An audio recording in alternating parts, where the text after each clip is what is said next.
On savait les Merengues un peu poussifs ces temps-ci. On savait qu'ils avaient déjà perdu la tête de la Liga. Pour l'instant, le Barça leur dame le pion pour ce qui est du championnat et vers le titre.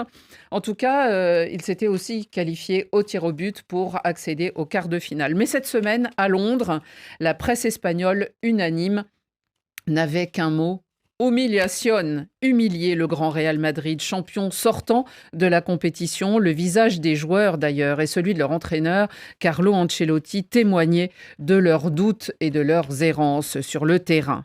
Alors Rémi, la première question va vers vous, bien sûr, parce que les amis, je suis sûre qu'ils ont des arguments aussi. Mais est-ce que c'est, selon vous, ce qu'on a vu, c'est une équipe en fin de cycle, voire une équipe qui, toujours à réaction, finalement, ne trouve plus de ressort? On ne peut pas parler de fin de cycle lorsqu'on voit une équipe composée de jeunes. C'est une équipe en transition. Il faut le savoir déjà. Parce que le Real, bien évidemment, a connu souvent des transitions comme ça. Et là, on voit des joueurs qui sont arrivés, comme Mbappé. Il y a des joueurs qui ne sont pas directement dans leur position. Et vous avez vu, ce Real n'a pas, jusqu'à présent, eu un milieu de terrain. Lorsque vous perdez quelqu'un comme Kroos, et vous avez un Modric qui est déjà quand même vieux. C'est pour ça que je parle de fin de cycle, parce que c'est lui un peu le chef d'orchestre et il a fait son temps. Mais il a fait son temps, mais sauf que derrière, il y a quand même les Ceballos. Mais Ceballos était blessé. Vous n'avez pas Tchouaméni. Donc pratiquement encore, vous manquez de vos joueurs, que ce soit au milieu, que ce soit en défense. Directement, d'ailleurs, c'est ce qui fait aujourd'hui que Pep Guardiola continue à parler des blessés. Le Real ne peut pas échapper à ça. Et aujourd'hui aussi, il ne faut pas se cacher, c'est qu'effectivement, on a des joueurs qui ne se portent pas très bien, tels que Vinicius. Il n'est plus aussi tranchant que ça.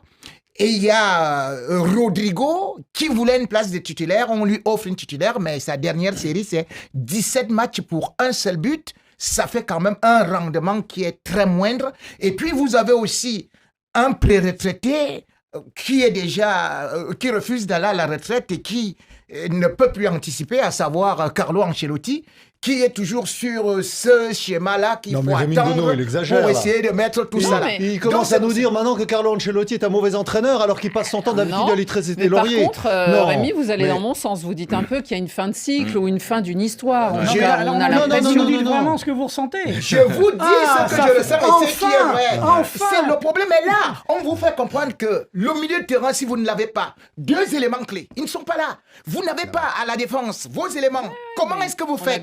Mais pour l'instant, là, ces éléments... C'est-à-dire que les blessés sont les responsables. Oui, mais parce que, justement, quand même aussi... Le premier responsable, c'est le président Florentino Pérez, c'est sûr. Mais il a choisi de... C'est Ancelotti, la fin de cycle. C'est ça qu'on a voulu dire dans ce Ancelotti, titre-là. Depuis 10 ans, ce Real à réaction qui finit toujours par gagner, qui, malgré tout, est souvent sur un fil... ça va finir par casser, et c'est sans doute là, en quart de finale, face à Arsenal. Vous perdez Kroos, qui est un formidable meneur de jeu, et vous prenez Mbappé comme attaquant. Votre équipe est complètement déséquilibrée. Et Ancelotti, qui est connu pour être un entraîneur qui fait toujours ce que lui demandent ses patrons, eh bien, il dit, voilà, j'ai 4 attaquants, tu mets 4 attaquants, tu débrouilles. Le patron lui demande de gagner. Oui, mais il ne sortira pas un de ces 4 attaquants, puisque le patron lui demande de gagner. Moi, je me souviens, vous savez, Florentino Pérez, on le connaît. Non, on avait aussi perdu José Lu. José Lu était un attaquant, qu'on avait toujours. Donc, tu ne peux pas dire que Mbappé, on ne le refuse pas. Donc, au niveau du milieu de terrain, on te fait comprendre qu'il y a un très, très bon joueur qu'on appelle actuellement Ceballos, qui n'était pas là, qui s'est blessé justement aussi, et que tout le monde sait qu'aujourd'hui... Mais Dani Ceballos, ça fait 4 ans qu'il est au Real Madrid, il a joué 3 matchs. Est-ce que tu sais qui a été élu joueur du mois du Real Madrid? C'est Tchouaméni. Et on voit ses prestations. Or, il n'était pas là pour essayer de reculer, de faire quelque chose là au niveau de la charpente. Donc, c'est pas le premier match où le Real passe à travers. C'est leur 10e défaite de la saison, toute compétition confondue. La saison dernière, ils en ont perdu 2 des matchs. Exactement. Ils auraient dû en perdre plus, mais ils en ont perdu 2. Ils étaient champions dans les 2 catégories. Et donc là, du coup... au mois d'août. Bah, ça dépend si on compte. Bon, bref, parce qu'ils ont joué beaucoup de compétitions aussi. Ils ont joué des matchs de prestige dont Rémi Ngono se réjouissait qu'ils aient gagné la Coupe intercontinentale, le Les monde. 3 trophées. Voilà, des Ah trucs, ouais, c'est des bon. trucs. Donc Bah. maintenant, ils sont fatigués, ils ont des blessés, mais c'est normal. C'est parce qu'effectivement, ils sont allés jouer des matchs de prestige au lieu de se concentrer sur les vraies Ils ont l'air- compétitions. C'est vrai qu'ils ont Voilà. l'air fatigués. Benjamin, comment vous voyez-vous ce manque d'énergie finalement qu'on a vu de la part de ces merengues? Non, déjà, je pense que c'est... bon, Rémi disait que c'est pas la fin d'un cycle. Oui, c'est pas la fin d'un cycle, mais c'est la fin d'un D'un cycle style. pour certains joueurs. On y parlait tout à l'heure de Modric, qui arrive quand même à un certain âge où je pense que Modric a Après, je beaucoup sais qui. fonctionné avec Toni Kroos au milieu. C'était deux joueurs Voilà. qui étaient très complémentaires. On ne l'a pas remplacé, Toni Kroos, ça c'est sûr. Mais je ne suis pas d'accord avec Xavier parce qu'aujourd'hui, le problème du Real n'est pas parce qu'ils ont recruté Mbappé. Voilà. Mbappé, c'est un joueur qui ne se refuse pas. Je pense que tous les clubs du monde veulent l'avoir. Mais aujourd'hui, le problème du Real, c'est l'équilibre. C'est à Carlo Ancelotti de trouver l'équilibre. C'est de redonner à Vinicius. Parce que quand on compare, on fait la comparaison entre ce Vinicius de l'année dernière qui passait le temps à courir, qui faisait des kilomètres, et celui qu'on voit cette année. Benjamin, Qui- est-ce que vous pensez, vous aussi, que l'histoire du Ballon d'Or lui a vraiment mis un coup au moral et à sa motivation? Ben, oui, oui et non. Oui, peut-être parce qu'effectivement, on a connu aussi dans le passé des joueurs qui ont pris un sacré coup au moral, notamment Ribéry, quand il n'a oui, pas on pense tous à gagné lui, bien ce sûr. ballon d'or-là. Mais je pense que Vinicius, aujourd'hui, son vrai problème, c'est le fait que Mbappé soit arrivé. Il y a 2 égaux. Il y a deux Pour un. égaux. On l'a Mm. connu ici avec le PSG. Quand on avait Messi, Mbappé et Neymar, ça a été difficile à gérer. C'était 3 joueurs. Bon, Neymar, il faisait Nous, on a Xavier quelquefois Varé et les Rémi efforts. Ngono, à 2 égaux aussi. Bon. Heureusement, Voilà, vous êtes là au donc, milieu. je suis au milieu pour essayer un peu de tempérer. Mais effectivement, je pense que le fait d'avoir pris Mbappé, c'était une bonne chose. Mais maintenant, là où le Real pêche aujourd'hui, c'est dans son recrutement. On n'a pas recruté sur le plan défensif. On est Oui, c'est obligé par étonnant moment de qu'au mercato bricoler. d'hiver, ils n'aient même pas essayé de Ils n'ont pas colmater essayé de un peu. rectifier le tir. Et puis là, je suis aussi d'accord avec Rémi sur le cas Carlo Ancelotti. Je pense qu'on arrive à la fin aussi d'un cycle de ce côté-là. Est-ce qu'au final, son message, il continue toujours à passer auprès de ses joueurs? Je ne pense pas. Je pense qu'à un moment donné, il faut tourner la page. Il y a des jeunes entraîneurs aujourd'hui. C'est le cas aussi pareil à Manchester City avec Guardiola. On a beau dire qu'il y a énormément de joueurs qui manquent, il y a énormément de blessés, mais c'est à l'entraîneur à un moment donné de trouver son équilibre. Parce que quand on voit aujourd'hui Bellingham, c'est à quoi il est réduit aujourd'hui. Ce Bellingham qui nous a tant fait rêver la saison dernière et qui marquait énormément de buts, il ne joue plus à la position qu'il jouait l'année dernière. Donc quelque part Ouais, aussi, mais c'est un- Lui c'est aussi, la il est responsabilité de C'est un changement l'entraîneur. tactique, mais il y a aussi un problème d'engagement des joueurs. L'UEFA a publié les Ils ont couru statistiques. 13 km de moins le Real que Madrid, ceux c'est ça. d'Arsenal. 101 km 2, alors que l'Inter de Milan, sur le match contre le Bayern, fait 125 km et Arsenal Mais 113, c'est pas un 114 marathon, c'est km. dimanche le marathon de Peut-être. Paris. Non, mais on est d'accord. Mais après, si vous Dans individualisez l'effort. les performances, et l'UEFA les a publiées, là, tout le monde peut les consulter sur leur site internet, des joueurs cette saison, tous les attaquants courent 11 km ou 10 km et demi. Vinicius, 8 km 8 depuis le début de saison. Et Mbappé, 8 km. 8 km. Volunet. Voilà.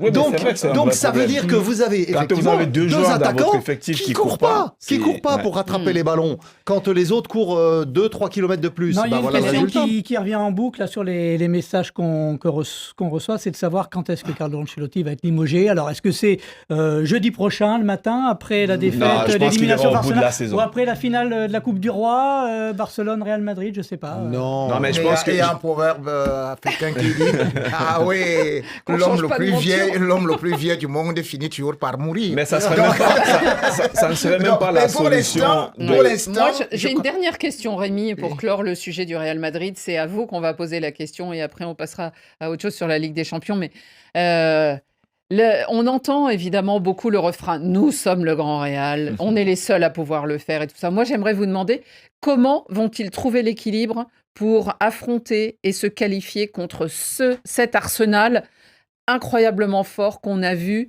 cette semaine. Et là, ça sera mercredi soir. 3 buts à remonter. hein.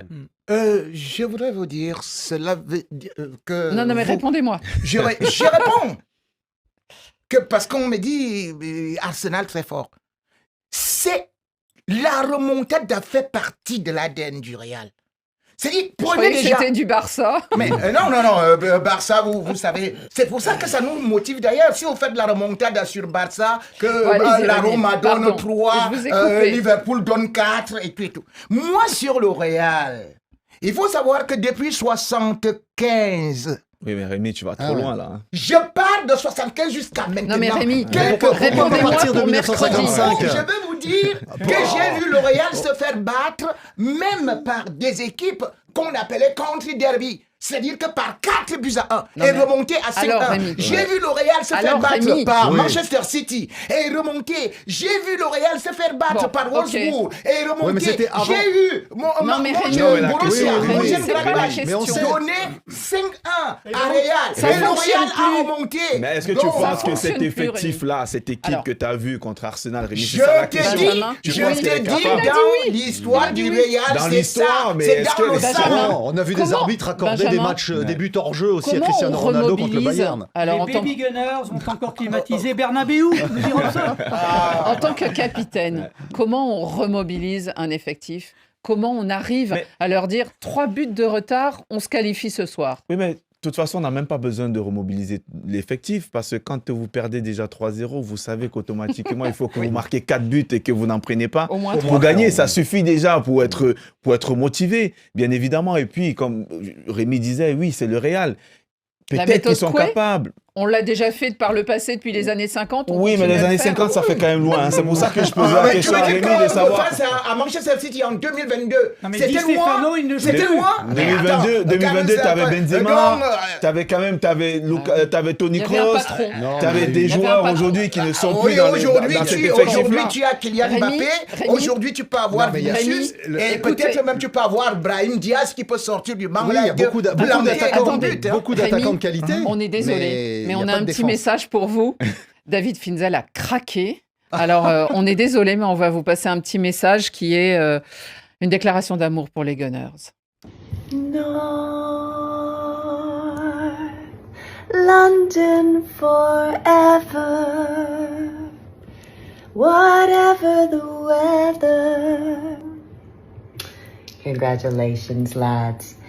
Especially Rice, especially Marino, especially Rice again. Alors, elle est très charmante, hein, cette Ouais. demoiselle, Rémi. C'est Anna Hathaway, c'est la grande actrice américaine. Et eh ben, vous voyez, elle en pince et pour Arsenal Ouais, et pour elle a- Declan Rice. J'ai vu, elle a le maillot rouge. Et oui. Cela veut dire qu'elle aura le cœur qui va saigner. Bon, on verra ça. En tout cas, rendez-vous mercredi et sur l'antenne, le match sera retransmis